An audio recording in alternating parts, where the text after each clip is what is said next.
Sir, നമ്മൾ നേരത്തെ ഒരു ട്രെൻഡിനെ കുറിച്ച് നമ്മൾ സംസാരിച്ചിരുന്നതാണ്. ഇപ്പോൾ മിക്കയിടത്തും സ്ഥാനാർത്ഥികളായി ഇപ്പോഴത്തെ ഒരു ട്രെൻഡ് ഒരു രാഷ്ട്രതന്ത്ര വിദഗ്ധൻ എന്ന രീതിയിൽ നോക്കിക്കാണുമ്പോൾ കേരളത്തിലെ ഒരു ട്രെൻഡ് എങ്ങനെയാണ്? കേരളത്തിൽ എപ്പോഴും ദേശീയ തിരഞ്ഞെടുപ്പിൻ്റെ പ്രവണതകളുമായി വ്യത്യസ്തമായ ഒരു കാഴ്ചപ്പാടാണ് കാണാറുള്ളത്. അത് എക്കാലവും അങ്ങനെ തന്നെയായിരുന്നു. 67-ന് ശേഷം കേരള രാഷ്ട്രീയം ശ്രദ്ധിക്കുന്ന ഒരാൾക്കത് മനസ്സിലാക്കാൻ കഴിയും. വളരെ അപൂർവമായിട്ടാണ് ദേശീയ ട്രെൻഡുമായിട്ട് യോജിച്ചു പോകുന്നത്. ഇത്തവണയും വ്യത്യസ്തമല്ല. ഒരു ദേശീയ ട്രെൻഡിൽ നിന്ന് വിരുദ്ധമായ ഒരു ട്രെൻഡാണ് ഇവിടെ കാണുന്നത്.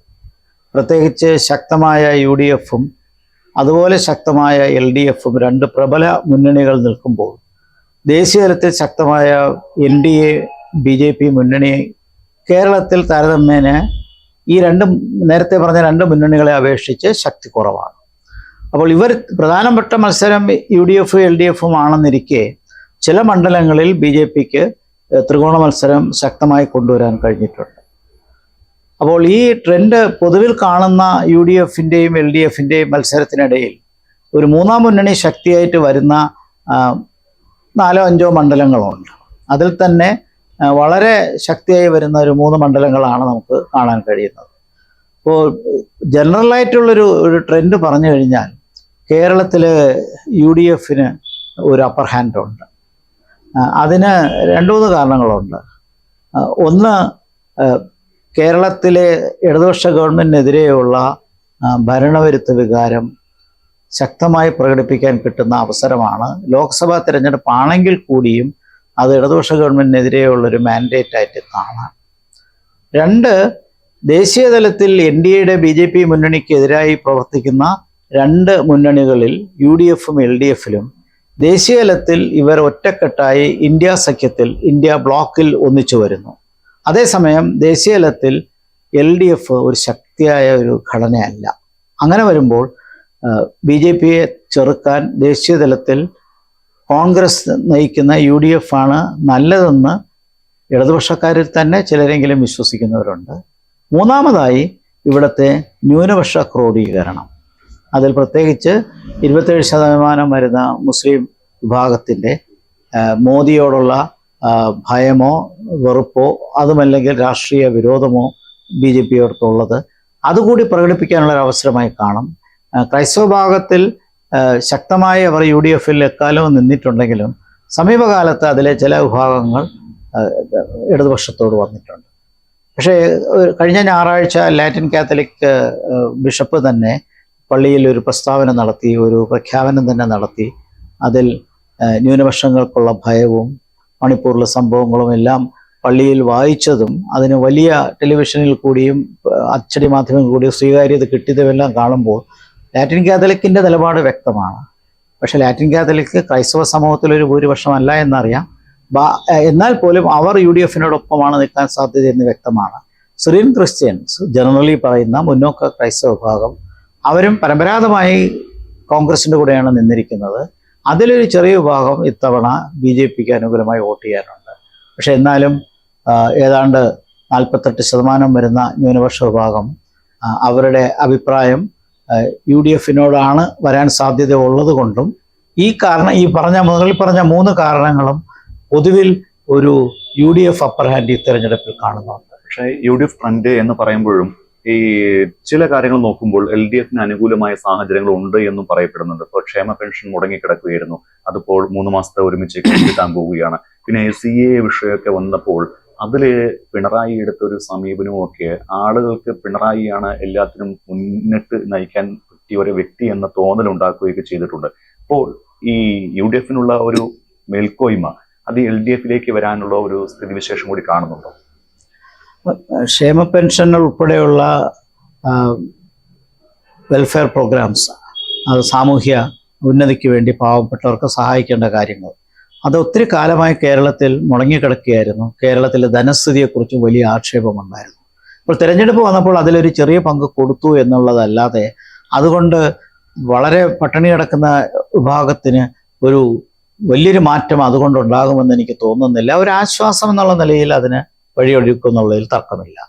പിന്നെ CA ഉള്ള വിഷയത്തിൽ ഉൾപ്പെടെയുള്ള വിഷയത്തിൽ അസംബ്ലി തിരഞ്ഞെടുപ്പ് വരുമ്പോഴും മറ്റും LDF കാണിക്കുന്ന ഒരു ജാഗ്രത, അത് അതേപോലെ ലോക്സഭാ തിരഞ്ഞെടുപ്പിൽ നടക്കില്ല എന്ന് തോന്നാൻ കാരണം ദേശീയ തലത്തിൽ ഇടതുപക്ഷത്തിന് വലിയ പ്രസക്തി ഇല്ലാത്തത് കൊണ്ടാണ്. അത് ഇവിടുത്തെ മുസ്ലിം വിഭാഗത്തിലെ വലിയൊരു ജനവിഭാഗത്തിന് അത് ആശങ്കയുണ്ട്. കാരണം നാഷണൽ ലെവലിൽ സർവകലാശാലകൾ JNU പോലെയോ അല്ലെങ്കിൽ ചില ജാമിയ മിലിയ പോലെയുള്ള സർവകലാശാലകളിലൊക്കെ വിദ്യാർത്ഥികളുടെ മുമ്പിൽ അവരുടെ ഒരു പുരോഗമന സ്വഭാവനം കാണിക്കുന്നതിൽ ഇടതുപക്ഷം മുന്നിലാണെങ്കിലും ഉത്തരേന്ത്യയിലെ ക്രിട്ടിക്കൽ മാസ് ബേസിൽ ഇടതുപക്ഷം ഒന്നുമല്ല എന്നുള്ളതാണ്. അത് മനസ്സിലാക്കിക്കൊണ്ട് ദേശീയ തലത്തിൽ ലോക്സഭാ തിരഞ്ഞെടുപ്പ് നടക്കുമ്പോൾ രണ്ടും ഒരുപോലെയാണ്, അതുകൊണ്ട് എന്നാൽ LDFന് വോട്ട് ചെയ്തേക്കാം എന്ന് മുസ്ലിം വിഭാഗം തീരുമാനിക്കുമെന്ന് തോന്നുന്നില്ല. ഇതേ ആറ്റിറ്റ്യൂഡ് ആയിരിക്കുമല്ലോ അസംബ്ലി തിരഞ്ഞെടുപ്പ് വരുമ്പോൾ മറ്റൊരു ബിഹേവിയർ ആയിരിക്കും മുസ്ലിം കമ്മ്യൂണിറ്റി പ്രകടിപ്പിക്കുക. കാരണം സംസ്ഥാന രാഷ്ട്രീയം വേറെ, ദേശീയ രാഷ്ട്രീയം വേറെ. അപ്പോൾ ദേശീയ രാഷ്ട്രീയത്തിൽ പ്രത്യേകിച്ച് രാഹുൽ ഗാന്ധി പോലും ലോക്സഭാ തെരഞ്ഞെടുപ്പിൽ വയനാടിനെ ആശ്രയിക്കുമ്പോൾ തീർച്ചയായിട്ടും മുസ്ലിം ന്യൂനപക്ഷ വിഭാഗത്തിന് കോൺഗ്രസിനോട് ആഭിമുഖ്യം തുടരാനാണ് സാധ്യത. CA വിഷയത്തിൽ കോൺഗ്രസ് വ്യക്തമായ അഭിപ്രായം പറഞ്ഞിട്ടുണ്ട്. ഇന്നലെ രമേശ് ചെന്നിത്തല പറഞ്ഞല്ലോ, മോദി എത്ര പ്രാവശ്യം കേരളത്തിൽ വരുന്നോ അത്രയും ഞങ്ങളുടെ വിജയസാധ്യത കൂടുമെന്ന്. അത് വളരെ വ്യക്തമായിട്ടും മൈനോറിറ്റി കൺസോളിഡേഷൻ ഉണ്ടാകുമെന്നുള്ളതിൻ്റെ ഒരു സന്ദേശമല്ലേ അത്. LDFന് കൊടുത്താലും UDFന് കൊടുത്താലും ഇന്ത്യ ബ്ലോക്കിൽ ചെന്നെത്തും. പക്ഷേ ദേശീയ തലത്തിൽ എന്ത് പറഞ്ഞാലും UDF തന്നെയാണ് LDFനേക്കാൾ മേൽക്കോയ്മ. ഒരു പ്രതിപക്ഷമായിട്ടാണെങ്കിൽ പോലും ശക്തമായ പ്രതിപക്ഷമായി നിൽക്കാൻ ദേശീയ തലത്തിൽ UDFനുള്ള സാധ്യത ഉള്ളതുകൊണ്ട് സംസ്ഥാന രാഷ്ട്രീയത്തിൻ്റെ മേൽക്കോയ്മ ഇവിടെ വരില്ല. കാരണം 2004 ഉള്ളതുപോലെ ഉള്ള ഒരു അവസ്ഥയിലല്ല UDF ഇപ്പോൾ നിൽക്കുന്നത്. അവർക്ക് താരതമ്യേന ഐക്യമുണ്ട്, അവർക്ക് മുസ്ലിം ലീഗിൻ്റെ പരിപൂർണ പിന്തുണയുണ്ട്.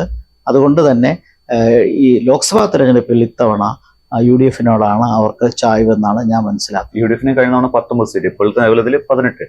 ഈ ഒരു ട്രെൻഡ് ആവർത്തിക്കാനുള്ള സാധ്യതയുണ്ടോ? ആ 19 അല്ലെങ്കിൽ 18 പോയിട്ട് 10 മുകളിൽ സീറ്റ് എന്തായാലും UDFന് ഉറപ്പാണെന്നാണ് കണക്കൂട്ടുന്നത്. അതെ, 10 മുകളിലല്ല, 16 വരെയെങ്കിലും എത്ര കൺസർവേറ്റീവ് എസ്റ്റിമേറ്റ് എടുത്താലും UDFന് 16 സീറ്റെങ്കിലും ഉറപ്പായിട്ട് കിട്ടും. അതിന് തർക്കമില്ല. അത് 17 18 എത്തിയാൽ അത്ഭുതപ്പെടാനില്ല. കാരണം ഇത് തിരഞ്ഞെടുപ്പ് വരുമ്പോൾ നാഷണൽ ട്രെൻഡിന് വിരുദ്ധമായ ഒരു തരംഗമാണ് കേരളത്തിൽ വരുന്നത്. പ്രത്യേകിച്ച് 2004 ശക്തമായ BJP ആണ് ഇന്ന് നിലവിലുള്ളത്. BJPയുടെ വോട്ടിംഗ് ശതമാനം വർദ്ധിക്കുമെന്നുള്ളതിന് തർക്കമില്ല. അപ്പോൾ BJPയുടെ പ്രസൻസ് വർദ്ധിക്കുന്നതോടൊപ്പം മൈനോറിറ്റി കൺസോളിഡേഷൻ കൂടുകയും ചെയ്യും. അപ്പോൾ ഏതായാലും അത് ചിതറിപ്പോയി UDFിലായിട്ട് പോകത്തില്ല. അത് ഏതെങ്കിലും ഒരു ബാസ്ക്കറ്റിൽ എത്താൻ വഴിയുള്ളൂ. ആ ഒരു സെൻസ് ഈ ഇവരുടെ മൈനോറിറ്റീസിൻ്റെ നേതൃത്വം അവർക്ക് നൽകും.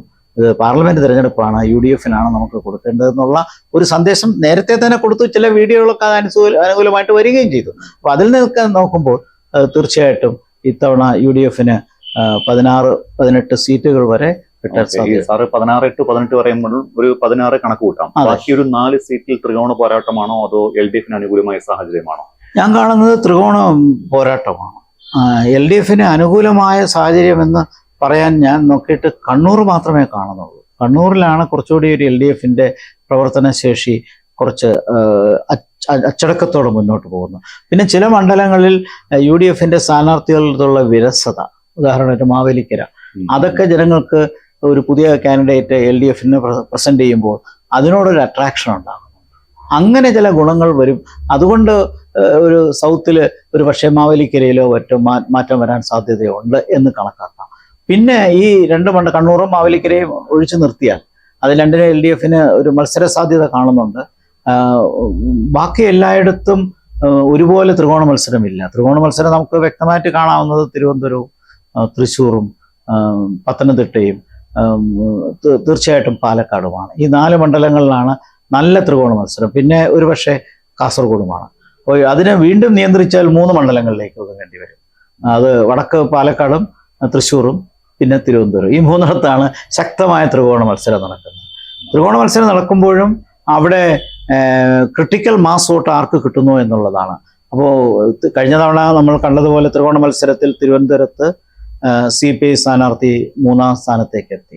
അങ്ങനെ ഒരു ട്രെൻഡ് വരും. കാരണം ഒരാളെ ജയിപ്പിക്കണമെന്നുള്ള വാശി വരുമ്പോൾ ബാക്കി വിഭാഗത്തിൽ തന്നെ ഉള്ളവർ മാറി വോട്ട് ചെയ്യാനുണ്ട്. അപ്പോൾ ക്രോസ് വോട്ടിങ് ഇത്തവണയും തിരുവനന്തപുരത്തും തൃശ്ശൂരിലും പാലക്കാടും ഒക്കെ നടക്കാൻ സാധ്യതയുണ്ട്.